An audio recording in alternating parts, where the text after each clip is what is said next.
চলো আজকে আমি পকোড়া খেতে এসেছি। এখানে কাকুলি বৌদির দোকানে স্পেশাল পকোড়া। আজকে টগরি বৌদি ভাজছে। আজকে কে ভাজছে? কে? টগরি বৌদি। হ্যাঁ, কাকুলি বৌদির দোকানে আজকে নতুন দোকান হয়েছে, দেখো আবার কে ভাজছে? টগরি বৌদি ভাজছে। হ্যাঁ, স্পেশাল বৌদি ভাজছে আজকে। স্পেশাল পকোড়া খেয়ে দেখো কেমন হয়। আচ্ছা ঠিক আছে, তুমি এখন কি ভাজছো তাইলে? এই তো চিকেন পকোড়া। এটা কি ভাজছো? চিকেন পকোড়া। এটা কি চিকেন পকোড়া না পেঁয়াজি? এই আমি কি করে জানি? আমি তো নাড়ছি। তাহলে দোকানিটা কে? কাকুলি বৌদি না টগরি বৌদি? দোকানে দুজনে। দেখছো এটা চিকেন পকোড়া কি পেঁয়াজি সেটাও বলতে পারছি। দোকানি তুমি চিকেন পকোড়াই হবে। দোকানি তুমি জানোই নি কিছু, তার মানে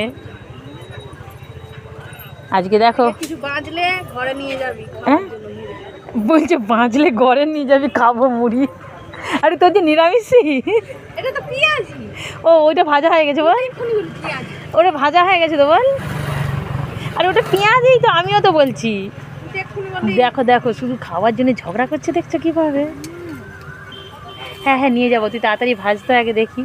হয়ে গেছে বল, হয়ে গেছে নাকি রে? এখনো হয়নি, কাঁচা ও আছে। তাহলে জানু, তাইলে লাল লাল হবে। টপ টপ ভাজ।